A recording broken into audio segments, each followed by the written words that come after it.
Her smile shines as bright as the stars at night. Her heart is as kind as can be. She has the patience of a saint, but if you push her, oh Lordy. A straight talker is smiling. She's the salt of the earth. Make no mistake, she matters.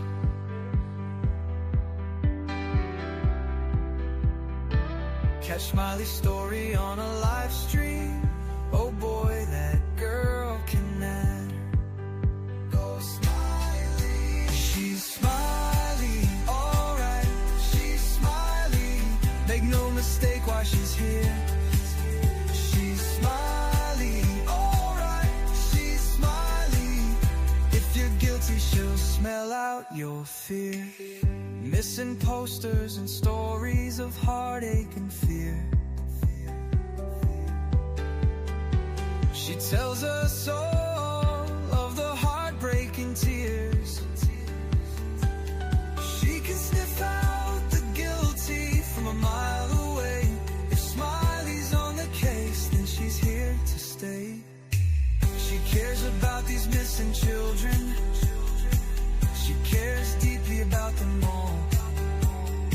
She speaks the truth with integrity. For the truth, she will seek it all. She's Smiley, alright. She's Smiley. Make no mistake why she's here. She's Smiley, alright. She's Smiley. If you're guilty, she'll smell out your fear. Smiley's questions are like a heat-seeking missile. She's going straight for the bullseye.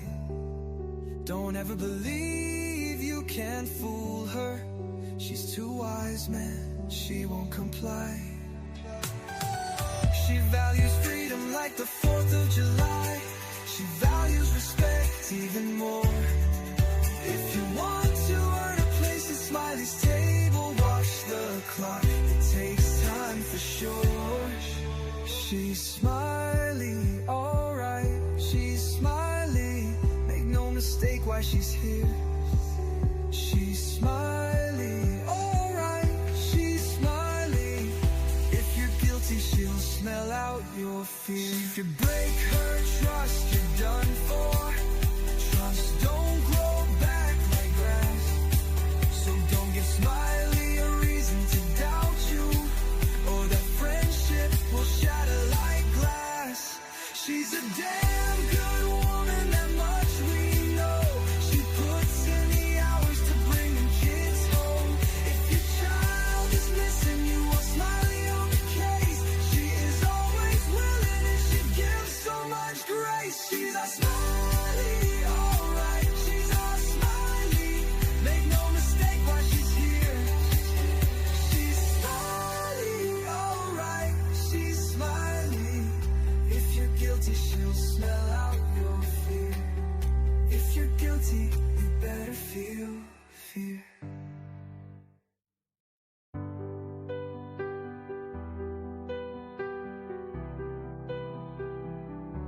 Her smile shines as bright as the stars at night. Her heart is as kind as can be.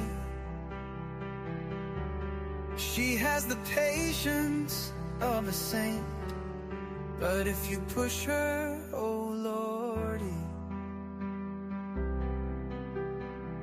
A straight talker is smiling. Sorry, y'all, I had got a phone call. Hello, hello, hello, all of my beautiful people. Hello, how are you doing tonight? Hello, H. Davis. You are the first one here. I miss saying that. How are you doing? Hello, Chuchi. Hello, hello, hello. Hello, Rogue. Yay! Good to see you. Hello, hello. Just me. Hello. Nice to see you. Where's Summer? Oh, I hope you're feeling better. Everybody still wish Where's Summer prayers and everything. Missed you too. Missed you too. Hello, hello. Beautiful Where's Summer and Sebastian. Hello, hello. Great to see you. Hello, Susie. Hello, Michelle Davis. Good to see everyone. Can't stay long, but just wanted to come by. I'm glad you did. See, you are our favorite peeps, and you need all the rest you can get. I know, I know, I know. Good to see you, honey. Let me see. Let me see. I look like a hot mess, but I want to come on here and see you and show you I love you. I love you. I love you. So anyway, I love you. I love you all. I'm good, H. Davis. I've been running around today like a chicken with my head cut off. I hope all y'all had a beautiful day today. I hope everybody has had a wonderful, wonderful day. And anyway, I didn't want, oh God, y'all don't put, look, I even got a spot from my pizza on my shirt. My God. And Lord, I know somebody's going to take that and run with it, honey. I've been rushing around here. I washed my truck today. Did all kinds of things today. I did. Now I'm done. Hey, Susie. Love you. Love you. Love you. Love you. Love you muches. Love you more. Love you more. But anyway, it's time to settle down. I got my coffee in hand. I got my coffee in one hand and my Dr. Pepper in another. How about that? It is what it is. So I don't know how many's heard about this case. I remember hearing about it when it came out. And I wanted to go over it again. This girl's got a new trial. She was granted a new trial just in April of this year. The first thing that I want to do is tell you all that I really appreciate y'all being here tonight. Please hit the thumbs up. Subscribe if you haven't already. And if you need to email me or anything, my email is up there. Fair use is up here in this nice little corner now. I put it up there. It's so tiny to read, but it's up there. It's down here as well as my email and all the good things. My mods are in blue. And so we're going to talk about a case from Canada, which is the Jennifer Pan case. And it's one of the most shocking. It was shocking for them, but it was one of the most shocking cases, you know, both in true crime, psychologically, all the things to come out in Canada. Okay. And a lot of our Canadian friends are definitely going to remember this. They'll know this case for sure. There is some trigger warnings in here, and there may be some. But remember, y'all, we are in true crime, okay? This is true crime. Hey, Lisa Thompson. Hey, beautiful. I hope you're doing well. Missed you too. Missed you too. I put a little disclaimer up there too. You know, I would hope nobody under 18 is in here. But, you know, just buckle up and let's put the thumbs up and let's just try to go on and tell this case. I think it's interesting because of what happened as I was going down and researching it again. It's been years since I heard about it. You know, I'm like, uh-oh. Who does that sound like? Casey Anthony. Boom, beep, dun, dun, dun, dun, dun. And all the things.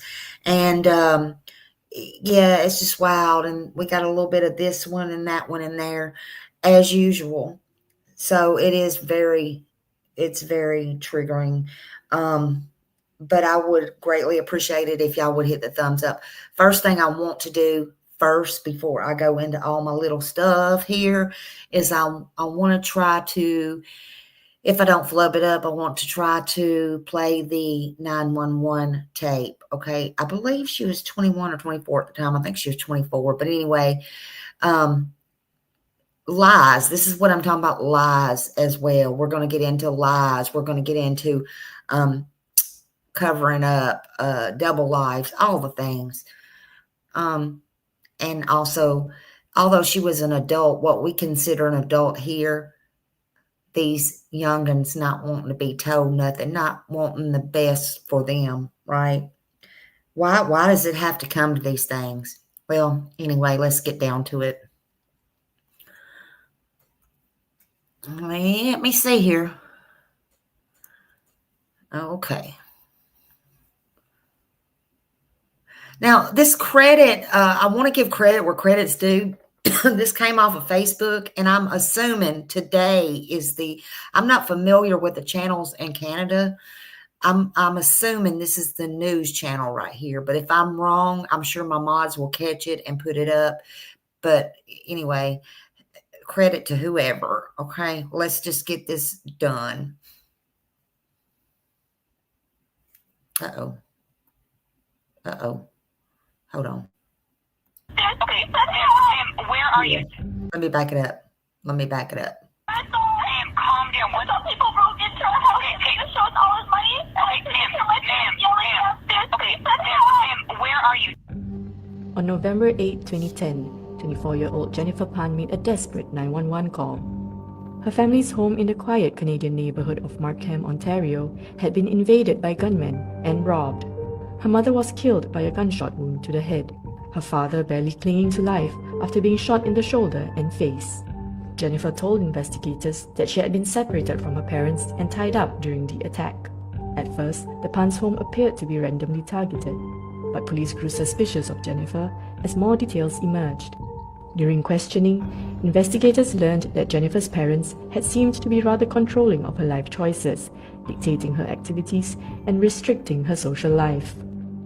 As immigrants who moved from Vietnam to Canada seeking a better life, Jennifer's parents had high hopes for their children. Their elder daughter reportedly showed a lot of promise in her formative years. She was gifted in her studies and excelled at piano and ice skating.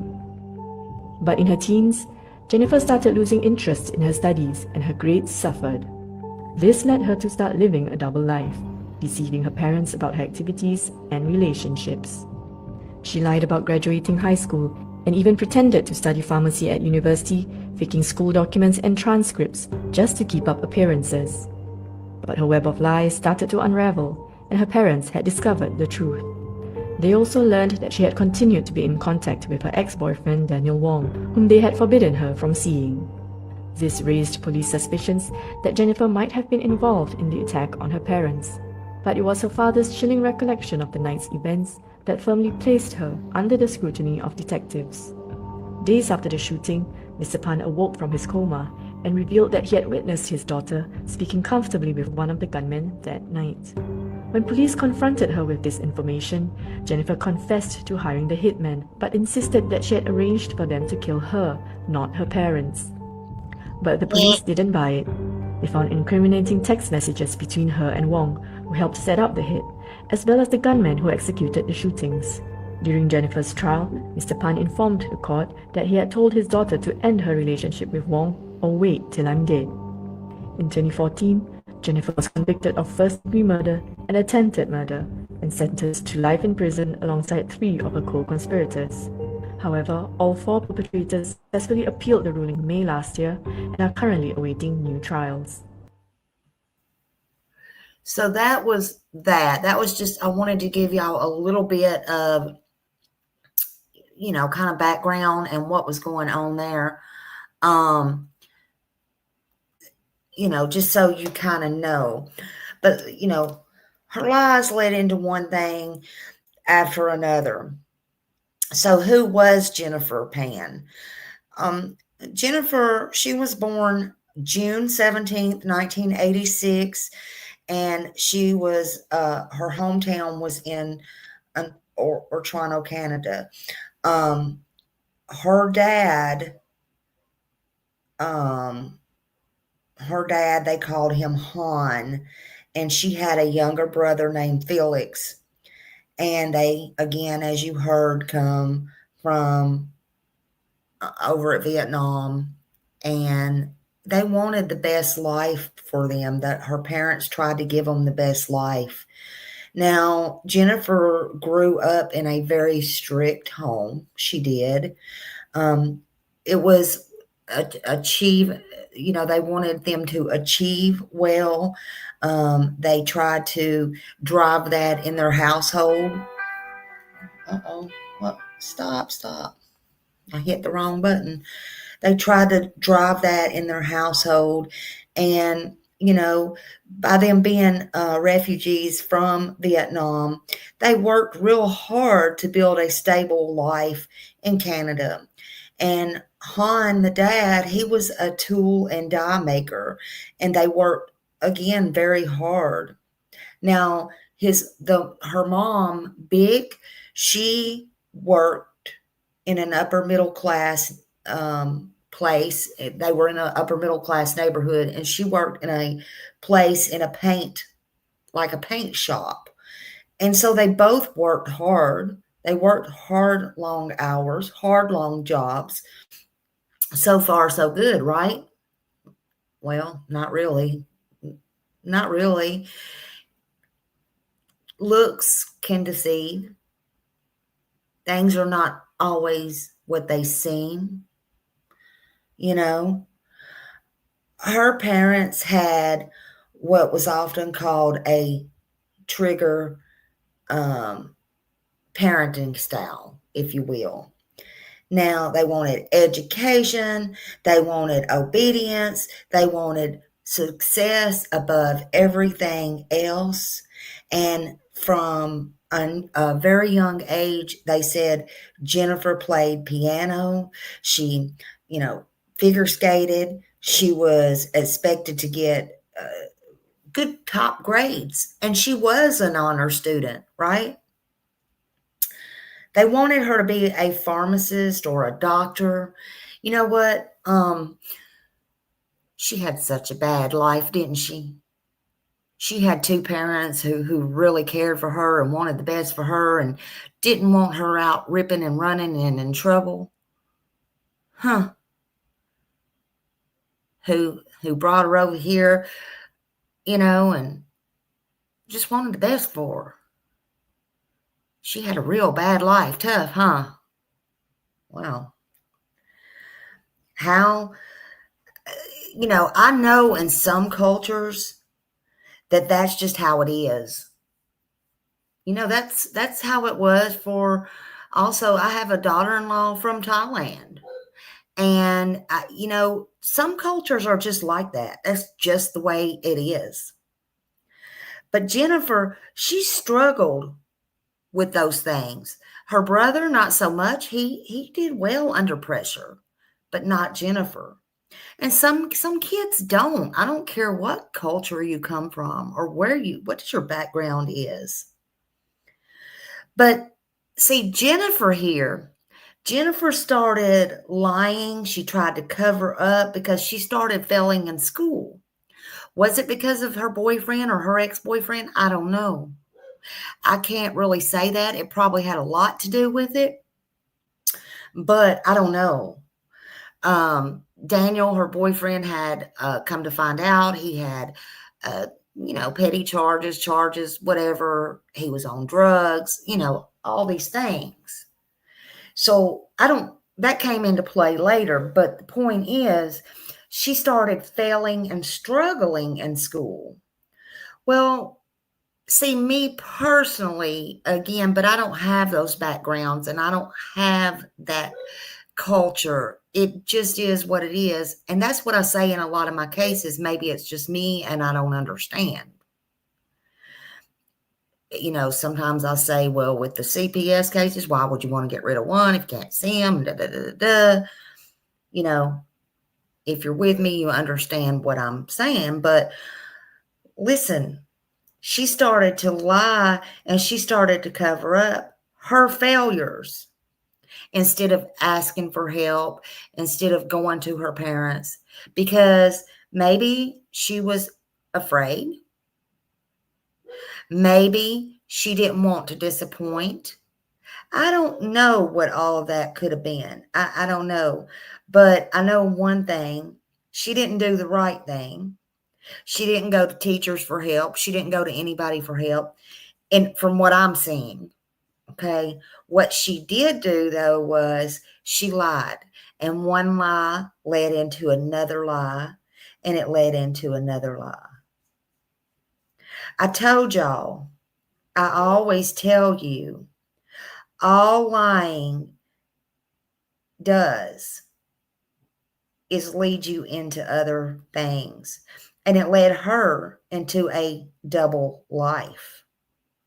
It led her right into a double life. And it did for a very long time. Hey, funny face Brenda. Yes, she had no accountability whatsoever. She still don't, in my opinion. But she had it so bad. Because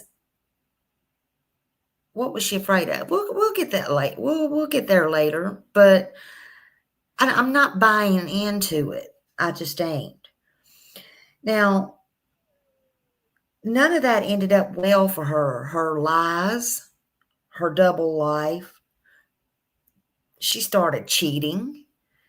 All the things. I don't mean cheating on somebody. I mean, she started cheating the system, covering up. When Jennifer failed at one of her math tests, I believe, or anyway, at her high school, and she didn't graduate, you know what she did? She forged. Now we're into forging. And you can't say she was dumb. She was pretty smart. She was already a freaking criminal, a real life criminal at such a young age. To me, she had an evil mind, but okay, whatever. Say what you will, think what you will. But she forged her report cards to convince her parents she was doing excellent. She was doing, the greatest of all. She was top notch. All the things. All those things. Now, all the while, she was lying. She was cheating. And why? All of this could have been avoided, in my opinion. It was all senseless. There's never an excuse for taking a life, but this was it could have been avoided at all cost. She even faked, as y'all heard in that other video, she even faked a university letter, acceptance letter, to, I think it was Ravenson University there. And she later claimed that she was attending classes there. This is what reminded me of Casey Anthony. Not that it was anything other than, to me, it was way out there. This was psycho, in my opinion.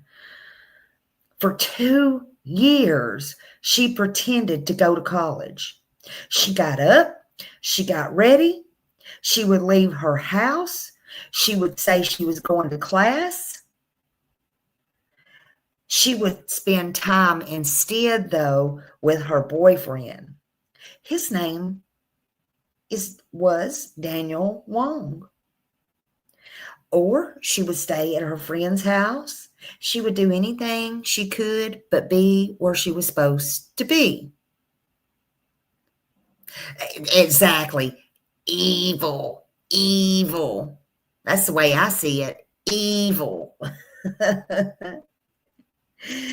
She claimed she also went a step further.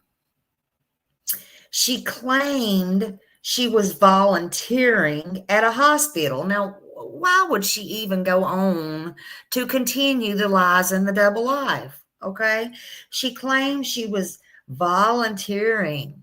Boy, she really wanted to look good. She kept trying to make herself look good and couldn't make herself look good as she wanted to.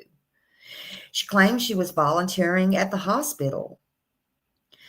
In reality, she was working part-time as a waitress And again, living a double life.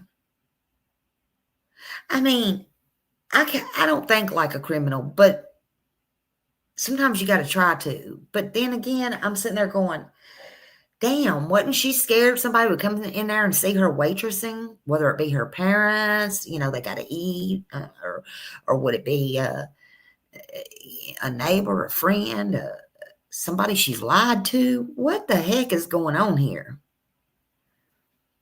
And again, like Funny Face Brenda said, no accountability, zero. But she claims she was volunteering at the hospital. Oh, helping all the people. Let me just pat myself on the back here and let me be all the things I wish I could be. Okay. And I don't think she was, and this is just my opinion, I don't think she was worried about disappointing her parents at all. That's just my opinion. I think she was doing whatever she wanted to do.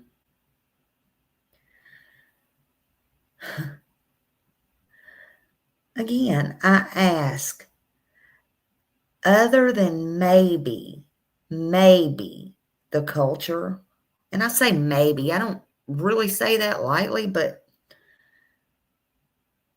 or maybe the disappointment,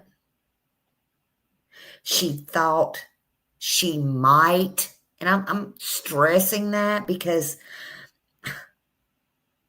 see, this is the part I don't get, that she thought she might face with her parents.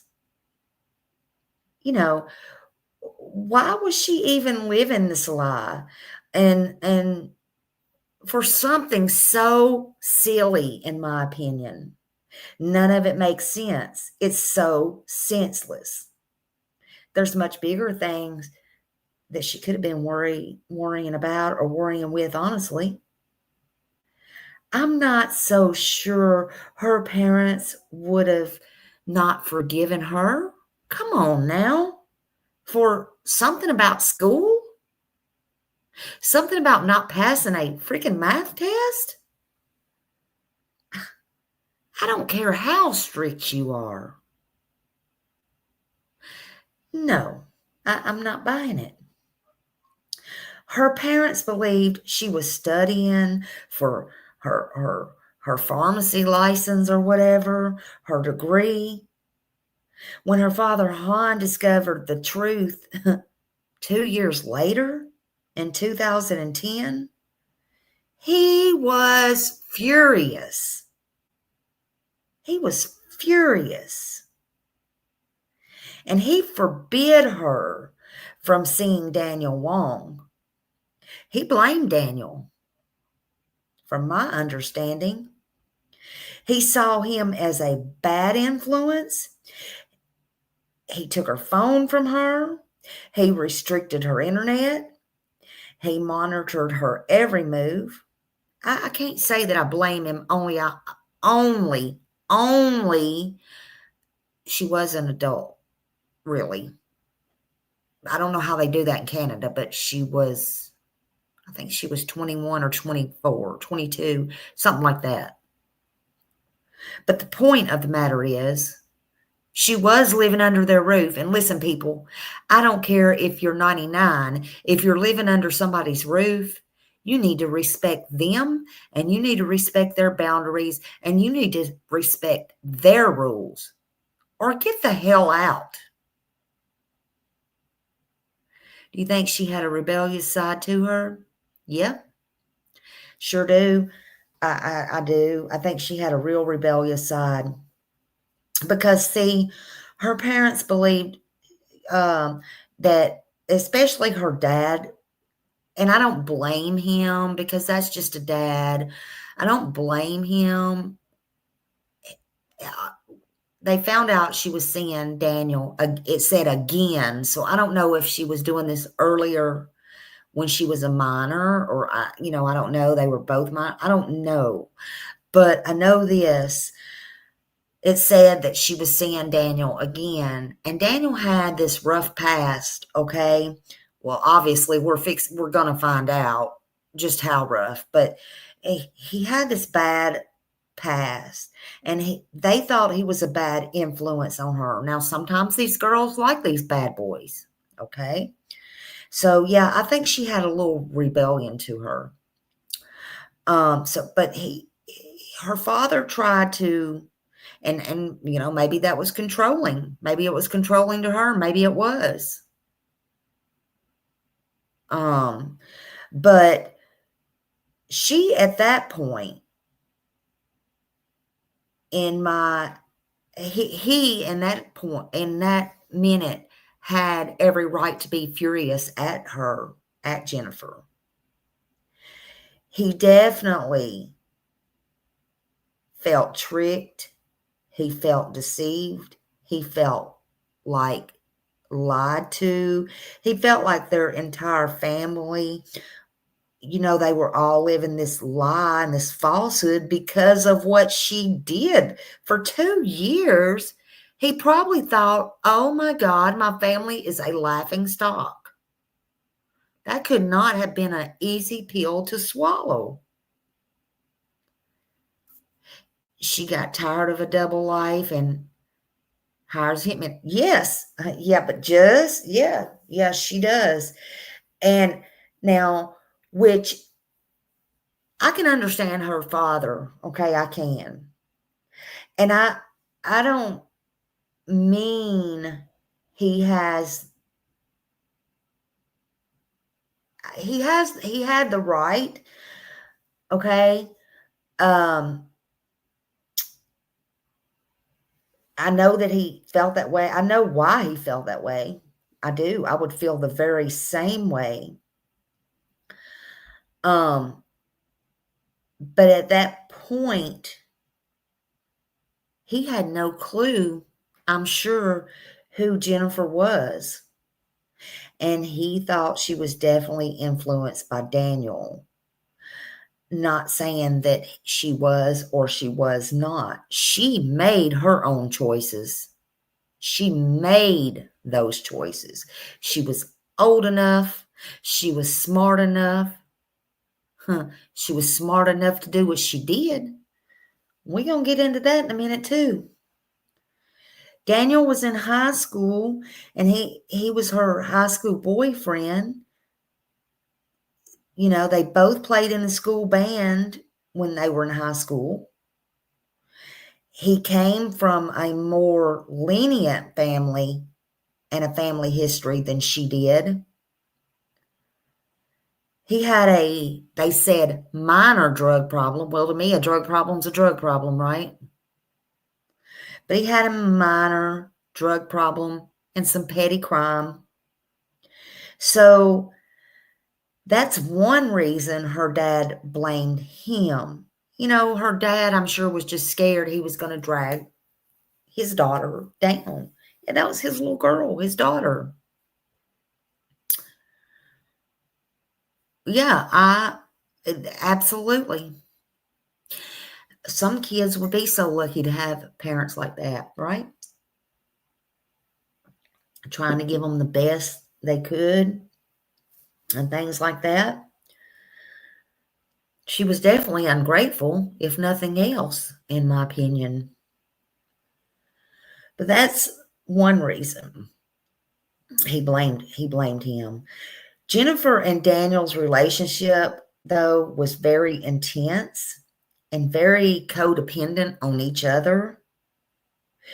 Even after her dad banned her from seeing Daniel, she, you guessed it, continued to secretly text him, even though her phone was took away, call him.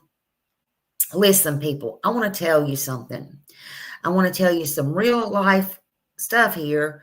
Advice. You can take it or you can leave it. It's fine with me. That's on you. But if somebody wants something bad enough, they're going to get it and they're going to do it. I don't care if it's for theirself, with theirself, with somebody else, whether it's a guy, a crime, a cigarette, alcohol, drugs. and you forbid somebody, well, that ain't going to go over too well. It just ain't. I always say where there's a will, there's a way, and you better believe when you forbid somebody, that's going to make somebody want to do it more. It really is. Anyone, when you forbid them to do something, they're probably more than likely going to do the very opposite. Not saying that's right or wrong, because as a parent, you're going to be forbidding your kids a long time not to do things. I'm just saying. Just saying. But that is just something I'm going to tell you. You might think you have them locked down. You might think they ain't going to do this. You might think they can't get on the internet. You might think they can't get on the phone. You might think they ain't going to smoke. You might think they ain't going to party. You might think they ain't going to change clothes at their friends. They doing it. They're doing every bit of it and more. And they're doing the most. The ones that's forbidden is doing the most.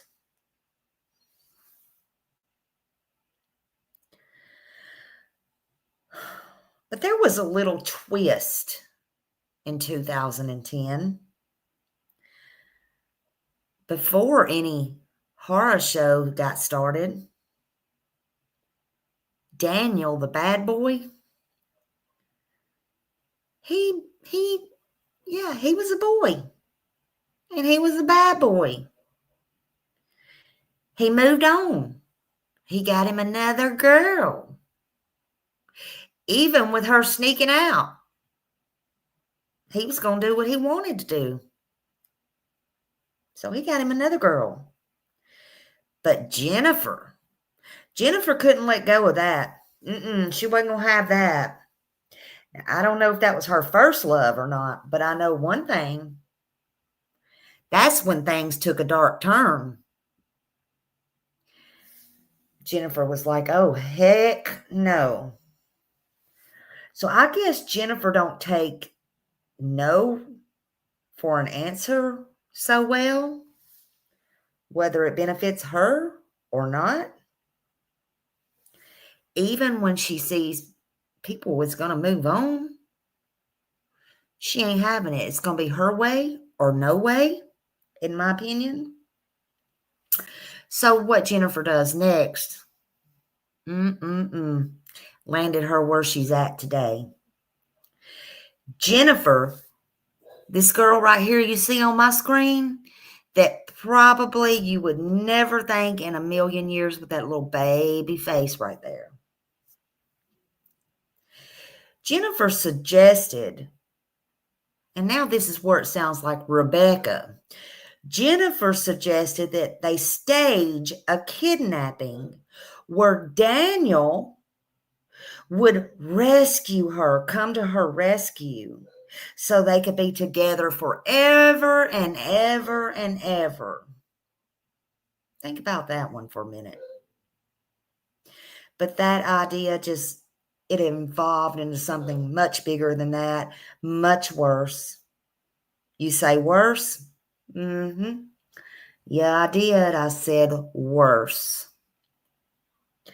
So this girl right here, Jennifer, all by her little ponytail self right there, her little skinny body, all her little tiny self, she began discussing it with Daniel. You know, the bad boy? This girl, she's the bad girl. Okay. So this girl goes to Daniel and his, because Daniel has these acquaintances. Okay. You know, those people you call, hey, I know this person. Yep, I know that person. I know a guy that did this. Yep, I know these people you call your so-called friends. Yeah, your buddies. I got a friend. You know someone? Yeah, I know someone.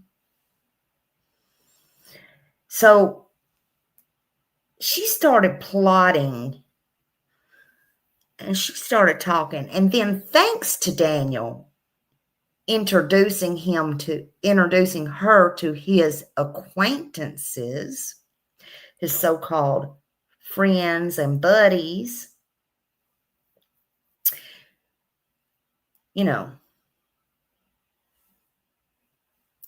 she came up with this elaborate plan. She came up with this plan. He just knew the people. So because of the man or boy or whatever you want to call him, she thought she loved. God, that word is so loosely thrown around nowadays. She thought she loved, and nobody could have him but her. And she just thought she would fix everything at all costs. Now remember, oh my God, I thought in the beginning of this story, she lied, told the first lie, to the second lie, to the third lie, to fraud, to forgery, to this, to that, to a double life, to this, because she thought her parents would be disappointed in her. Because, what? Wait a minute. So because of the man she thought she loved and nobody could have him but her, she was going to fix everything because her father now blamed all this on him somehow. And Daniel, the boyfriend, introduced Jennifer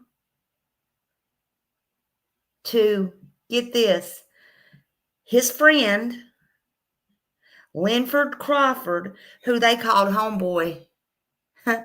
He introduced her to his homeboy. Homeboy. That was his nickname, Homeboy.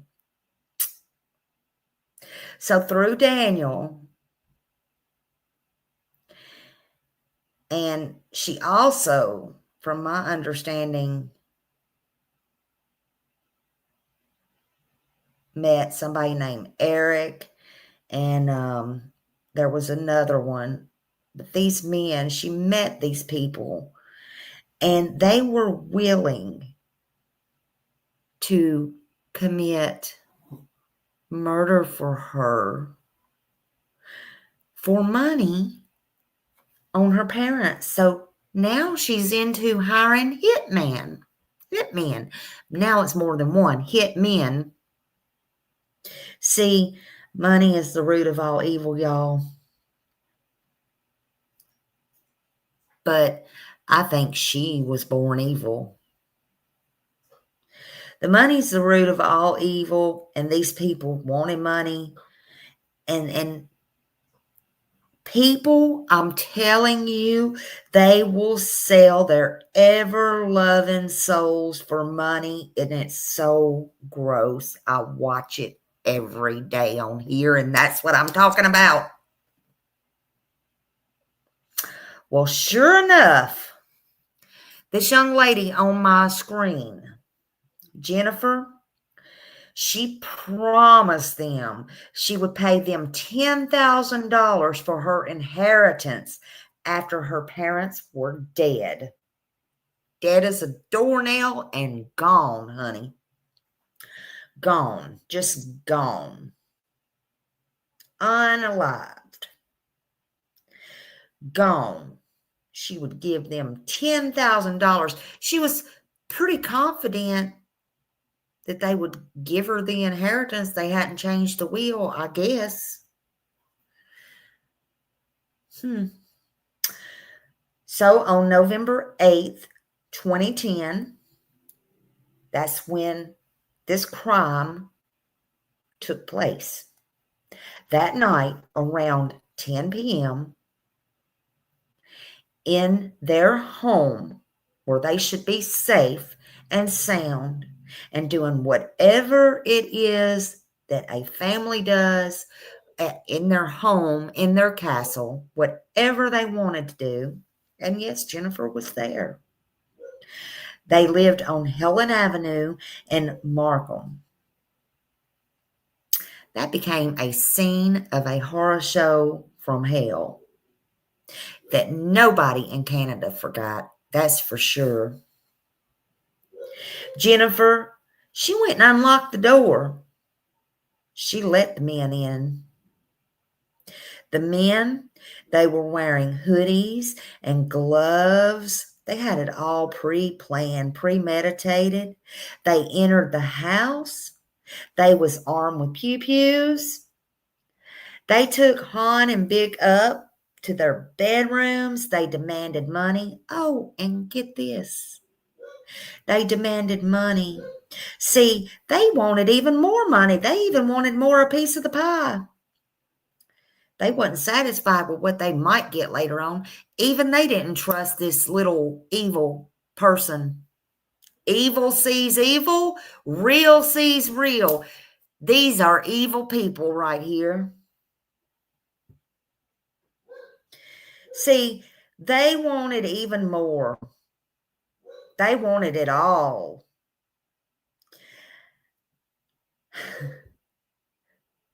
I couldn't believe it. It's so sickening. So the couple, the parents, the husband and wife, they gave them around $2,500 in cash that they had at the house, right?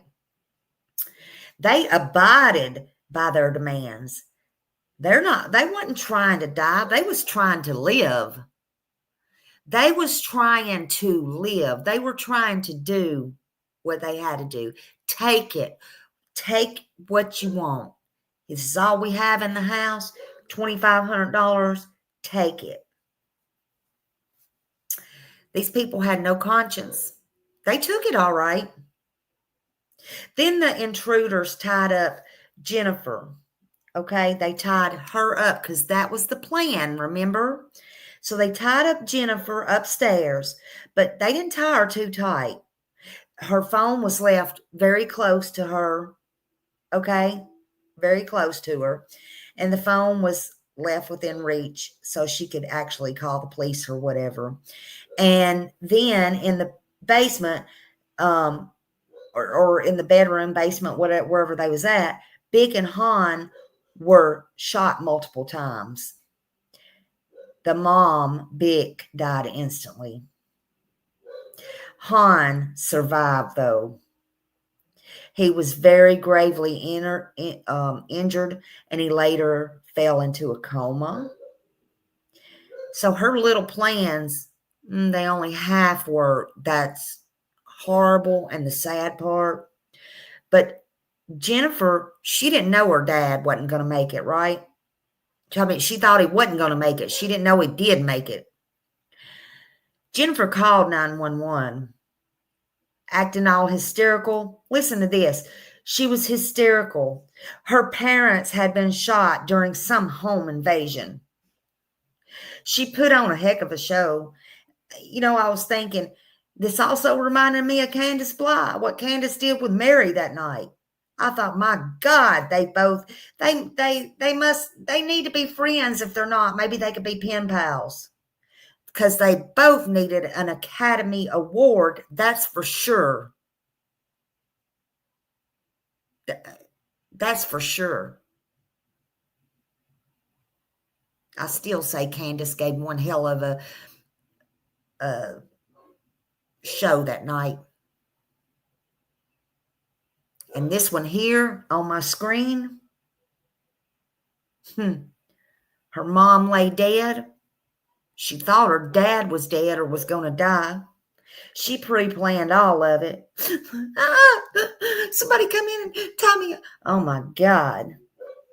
Yeah, they should be friends. They should be friends. She put on a heck of a show. Only Jennifer's parents,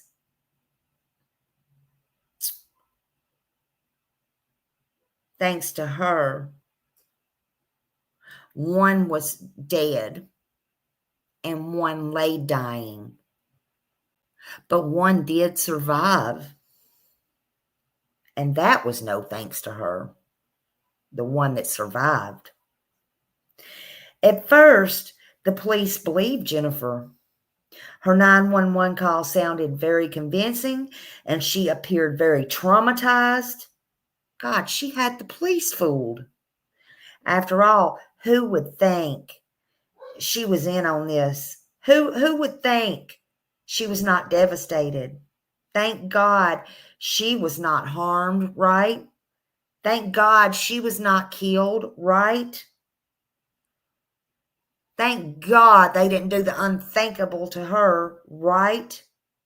Thank God all they did was tie her up and she was able to get her phone and call 911, and that saved her dad's life, right?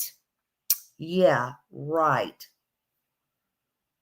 But inconsistencies kept coming up. Remember, her dad went into a coma, so he couldn't speak. I know she was praying on her hands and knees every day. He passed away. But inconsistencies kept on coming up. Damn those inconsistencies. Don't you just hate it when those inconsistencies come up? They're a pain in the butt. Especially when it don't go your way. They have a funny way of showing up, don't they? Truth always comes to light. There was no sign of forced entry. People started to ask, why wasn't Jennifer killed? Why wasn't Jennifer harmed? Is this even a real robbery? Does any of these questions sound familiar? Good Lord. Her body was tied in a way, they said, that still allowed her to use the phone? What was the chances of that? When Han woke up from his coma, her father, weeks later, he shocked the police. The detectives went in to talk to him, and he said very softly, very calmly, I saw Jennifer talking softly to one of the intruders like she knew him.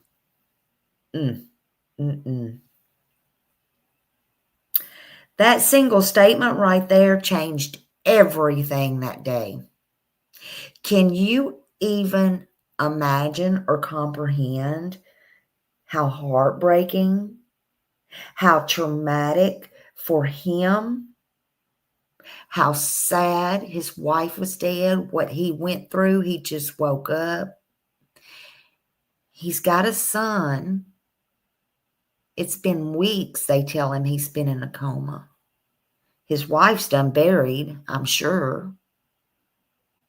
And he's got to tell them, my daughter knew who these people were.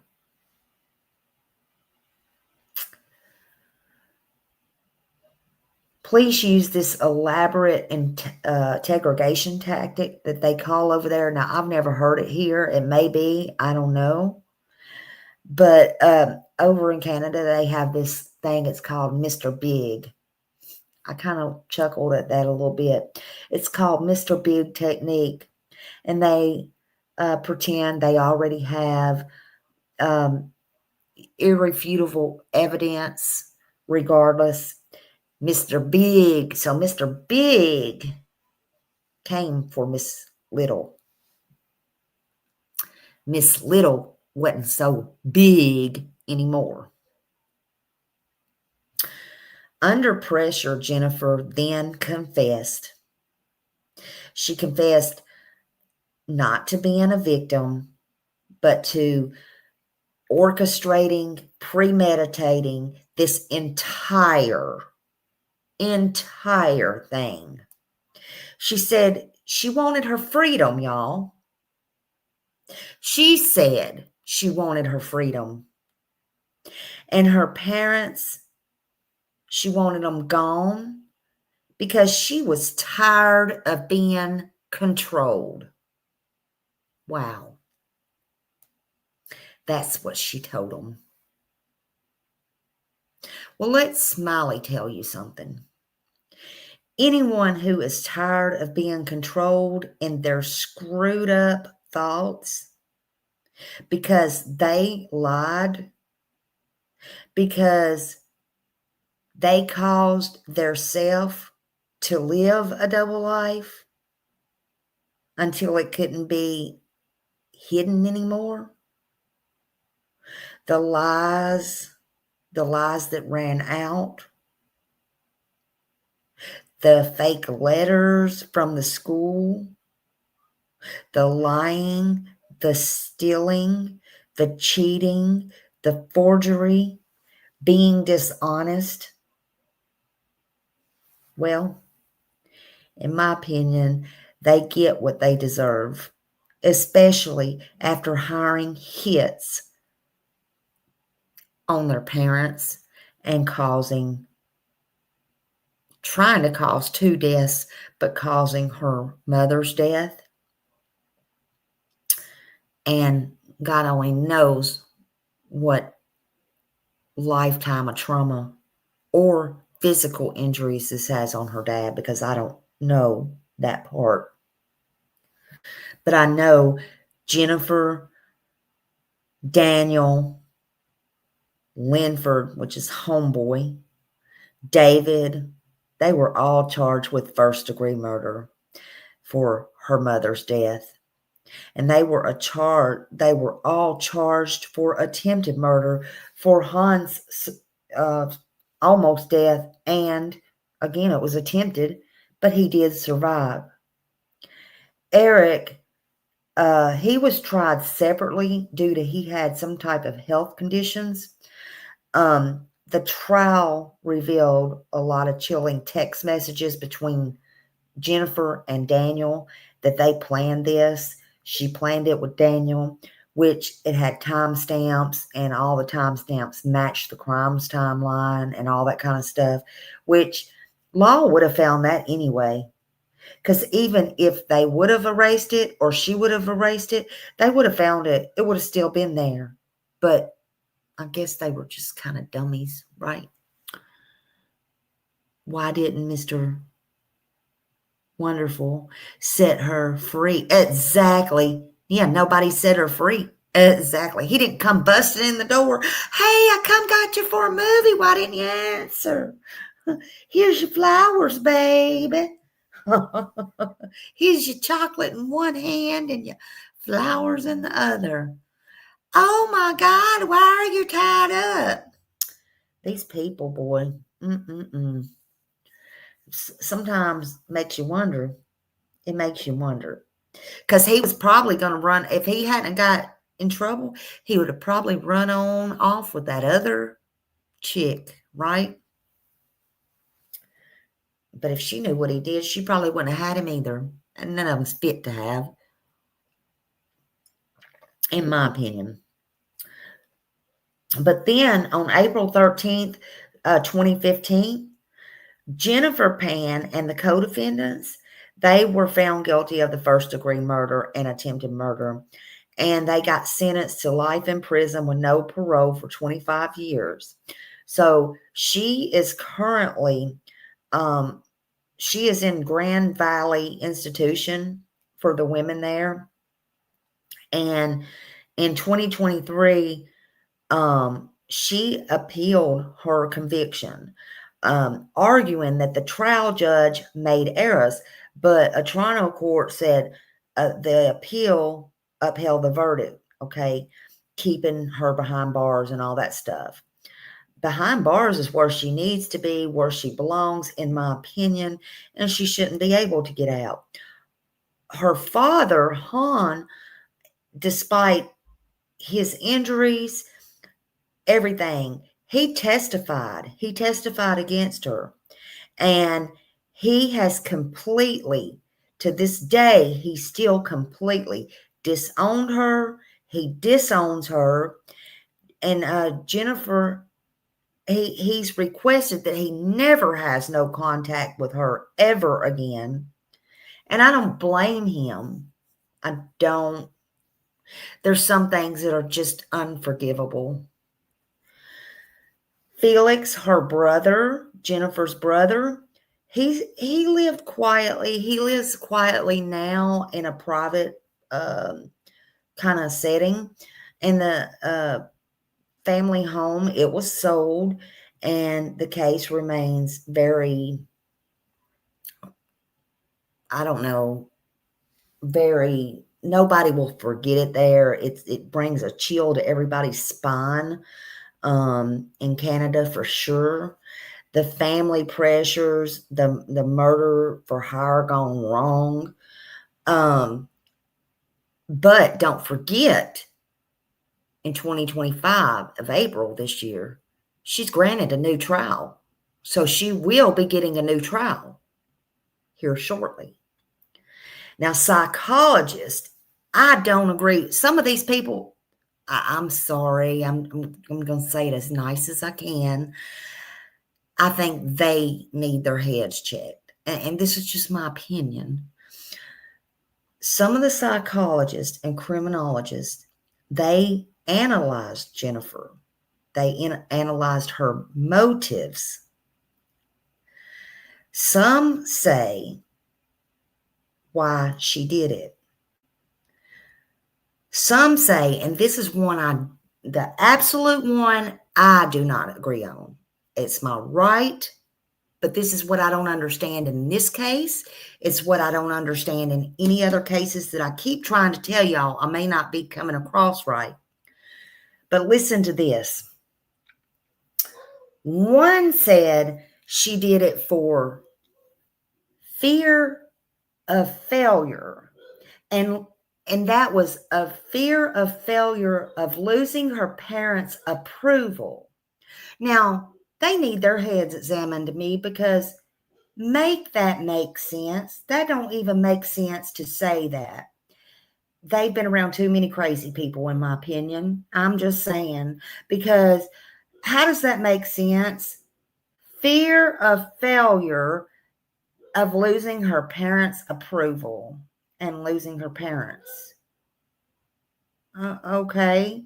So then you're going to tell me she was afraid of losing approval, of losing her parents, yada, yada, yada. But she goes out and she hires hitmen to kill them. Okay. Make that make sense, because you lost them anyway. You lost them anyway. Even your dad, even though he survived, you'll never see him again. Make it make sense. No, wrong. Yeah, excuses, making excuses for her. Now, they said, some say she did it for desperation to keep her boyfriend.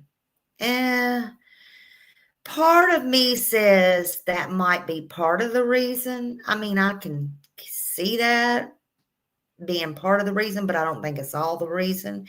But yeah, I think she got stuck on that. Hey, wait, what? Hello, beautiful. Hello. Then some say it's because of the years of deceit that left her trapped, and she was in a fake life, and she couldn't sustain her fake life, her double life, and all that. Now, I can believe that. I can believe that's the other part of it. I can believe it was a combination of that. I can believe it was a combination of her boyfriend that broke the straw. I can believe the number one thing is, in my opinion, she's evil. It's simple. It's simple math. Evil. Evil. Evil.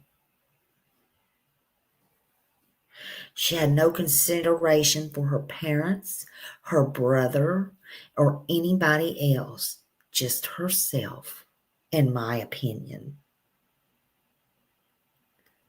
I say that's the biggest reason. Evil, cruel, selfish, and mean as the devil. ultimately, her story became a tragic collision of expectations, manipulation, all those things, rebellion. It all ended in destruction for her and her own flesh and blood, her own family. And we're talking about this quiet Canadian suburb where neighbors left their doors unlocked, for God's sakes, and their children rode their bikes. They rode them freely. They was not scared. There was no crime, not really. There was none that shattered that illusion. Everything she did and had done to her parents, it destroyed everyone there and everyone near there. It shook them all to the core. And it wasn't a break in that somebody broke in and this home invasion or this break-in went wrong.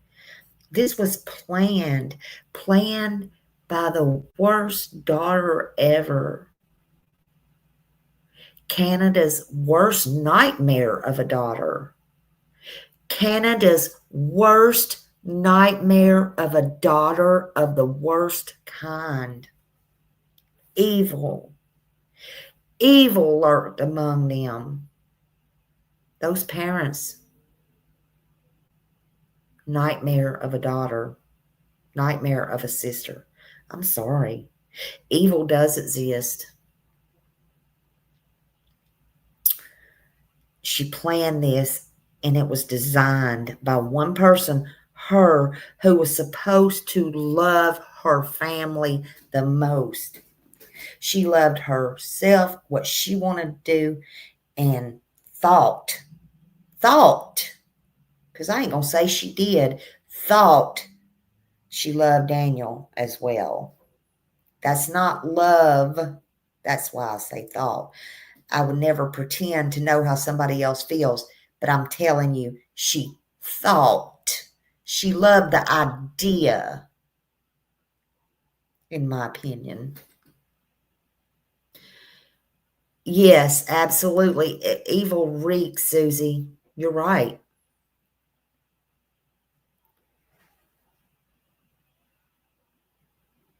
This honor student and this daughter and this sister, she fooled everybody. She fooled everybody until her lies turned into murder, until her lies ran out, until she was cornered. Then she made this horrible choice. This was a choice, in my opinion. Look, this family, they worked factory jobs. They saved every penny.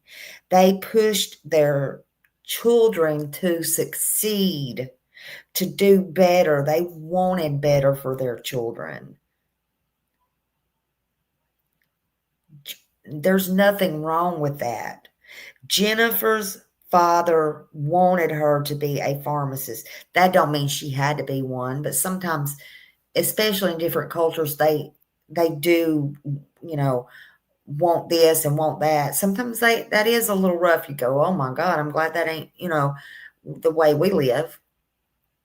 But that don't mean that's what they will turn out to be. But as long as they are trying to structure them and give them better things in life, they get over it. My daughter-in-law, she didn't do what her parents wanted. They had big things in big ways about them in Thailand.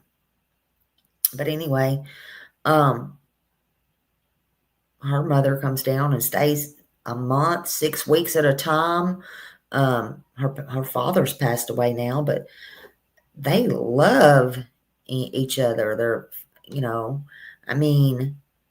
people get over that stuff. It's not something you oh, well, let me just go kill my family because I got a bad grade on math and oh, my family don't like my boyfriend and I got it so rough because my family wants better for me.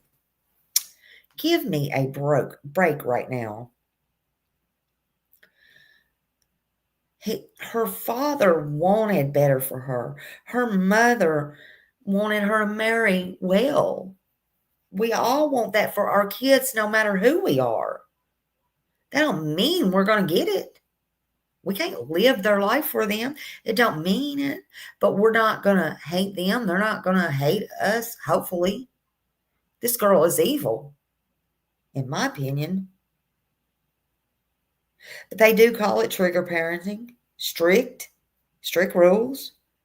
No dating, no distractions, only perfection. Was they trigger parenting? I don't know. But her brother seemed to be just fine. She's the one that couldn't handle it. Jennifer's brother, Felix, thrived under those expectations. Jennifer only pretended to. Jennifer faked everything. Jennifer Pan wanted freedom, but instead she built her own prison around her own self. The truth, y'all, it always finds a way out. Always. There's no way around it. It could be tomorrow, next hour, 10 days. It don't matter. Let's watch something else here real quick.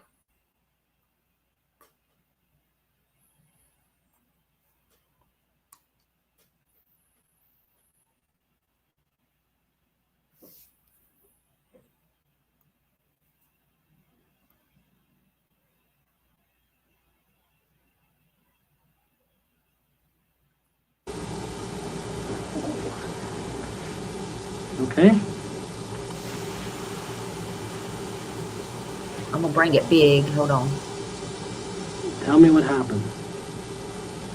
I told you what happened. Okay. All of it.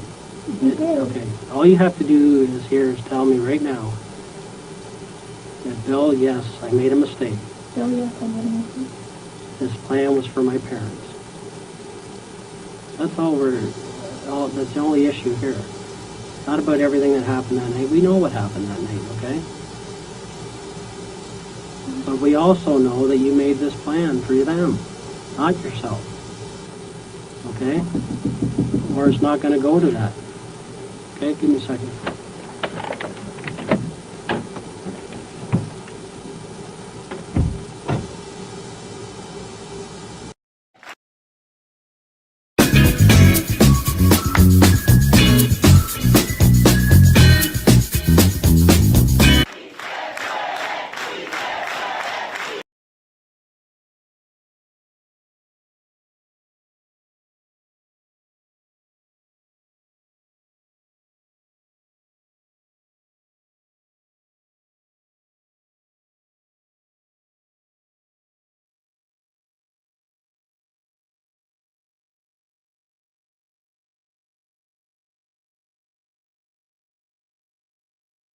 Supreme Court orders new murder trial for Jennifer Pan.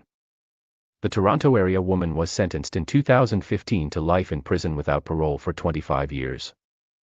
The Canadian Press posted, April 10, 2025, 12:47 p.m. Eastern Daylight Time. The Supreme Court of Canada has confirmed an order for new first-degree murder trials for an Ontario woman and 3 others who were convicted in an attack on her parents. Jennifer Pan was sentenced in 2015 to life in prison with no chance of parole for 25 years for first-degree murder, and life for attempted murder, for a 2010 attack that left her mother dead and her father with a serious head wound. Her 3 co-accused were convicted on the same charges.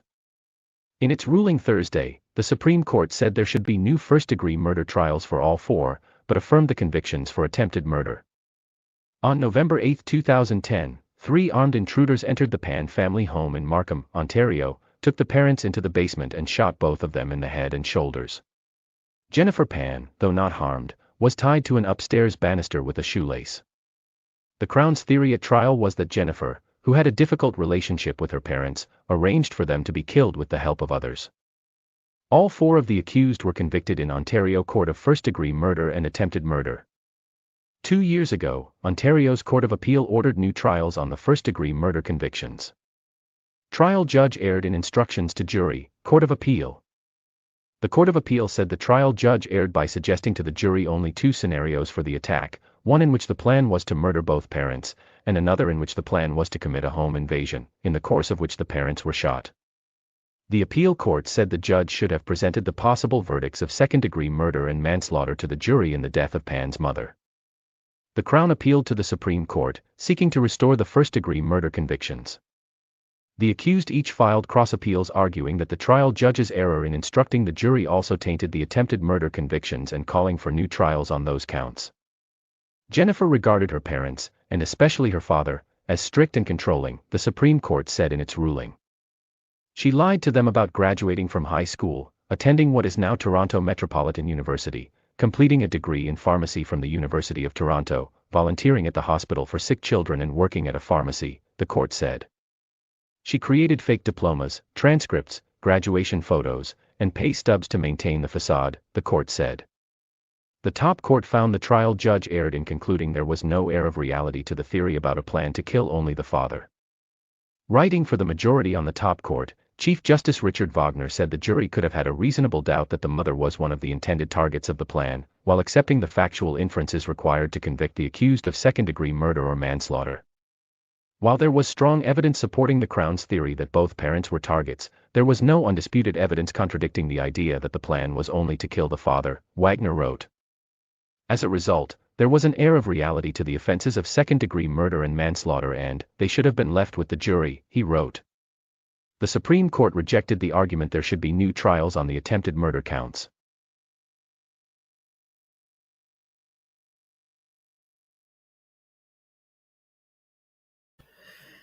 Yeah, so I could not believe that when I was reading it. I was like, are you serious right now? So, yeah, she's going to get a new trial, but I don't think she should be able to, but I guess she is. I'm with you, Funny Face Brenda. She should never get out. She should never get out. You know, it amazes me. It just shows how fast lies can destroy your life and everybody else's life around you. It's not just a crime. It's a warning about control, deceit, and desperation. And when we lose sight of that, there is so many people hurt by it. So many things can go sideways. You know, it always comes to light no matter what it is. You know, it's what I say. The truth is not always easy. But it does come to light. So you might as well just tell the truth. You might as well just get it over with and go on about what you got to go on with. But before we go, I just want to thank you. I want to say thank you for being here with me, for spending some time with me tonight. And just remember, behind every headline, there's some kind of family loss, but there's a truth that deserves to be told. So keep your hearts open, your minds aware, keep your spirits kind, and remember, I love you all. I thank you all for being here. Look where her freedom got her. Exactly. It got bars wrapped all the way around her. Locked up for everything. Locked up, have to ask for an aspirin. It might take 2 days. By that time, her headache's gone away. Can't eat when you want to. Can't go to the bathroom when you want to. Yeah. Well, they always say freedom's not free, right? She made sure her freedom was not free. She even paid, or was going to. She was willing to pay, because believe this, if she had have got that inheritance and she was able to pay, or if she would have paid a little down, she would have still lost. She would have still lost. And she lost the most precious thing of all, her mama and her daddy, even though her daddy's still alive. And probably her brother. I don't know. But I guess we'll wait and see what happens when the trial comes, the new trial. I guess we'll hear it in the news. I just thought it was worth bringing out again. I couldn't believe it. But just remember, be kind out there, be truthful, do the best you can. There's always tomorrow. It's never too late to start over. That's all I got. I love you. I thank you. I thank all my mods. I thank you for being here. And I hope to see you again. I will see you again. I'll see you in the streets. YouTube streets, that is. Y'all have a good night. And I'll talk to you later. Bye.